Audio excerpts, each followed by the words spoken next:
Mohon pada Bapak Ibu sekalian untuk berdiri karena kita akan sama-sama menyanyikan lagu bangsa ini. Merdeka, merdeka, hiduplah Indonesia Raya. Kami persilakan Bapak Ibu untuk duduk kembali. Terima kasih. Bapak Ibu sekalian, nanti akan disiarkan secara langsung oleh Smart FM. Baik, ini beliau, silakan Ibu.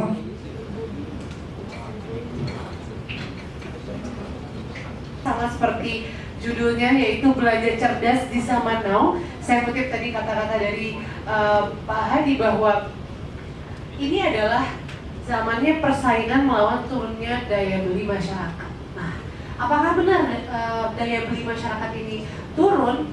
Apakah memang hanya ini sebuah dinamika atau sebuah riak-riak gelombang saja dalam dunia perekonomian kita? Nanti akan dibahas oleh 4 narasumber yang kredibilitasnya sudah sangat bagus sekali dalam bidang pemasaran dan juga marketing. Apa dampaknya untuk perekonomian di Kota Palembang khususnya? Ngobrol dulu nih sama Ibu dosen, silakan guru. Terima kasih. Assalamualaikum warahmatullahi wabarakatuh. Waalaikumsalam. Salam cerdas di zaman now. Wah, dari kota saya. Terima kasih.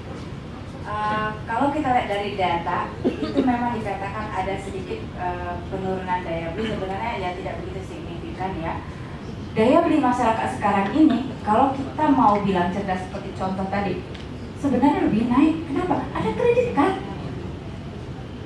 Tapi apa? Pemilihan cerdas mereka untuk kenali seleksi baru beli, itu yang menjadi pemerhatian mereka. Seperti itu Mbak Rahma, terima kasih. Ini terima kasih. Bahwa konsumen kita ini di samping pertama memang masih top, yaitu dia pengen barangnya cepat sampai ya. Yang kedua dia sangat manja. Kalau dulu kan belanja harus ke pasar dan sebagainya, dia maunya barangnya dijemput, barangnya diantar, dia cukup di rumah aja. Ya memang sangat manja masyarakat sekarang. Toh harganya sama ya. Bahkan kami mungkin yang mengagetkan bapak-bapak sini itu beli TV aja bisa ke Jakarta, Bu. Garansi yang sehubungan dengan masalah penggunaan bahan bakar.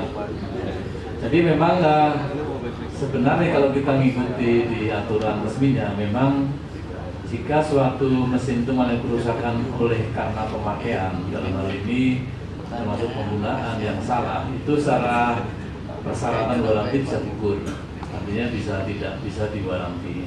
Karena mereka menghitung dan populasi kayak tadi saya bilang 1% aja itu misalkan tidak punya rumah, ya kan, maka wah itu gede sekali pasarnya masih gitu. Kan tadi Bang Wadi bilang bahwa memang yang banyak menggunakan properti itu banyak industri ya Pak ya. Terima kasih.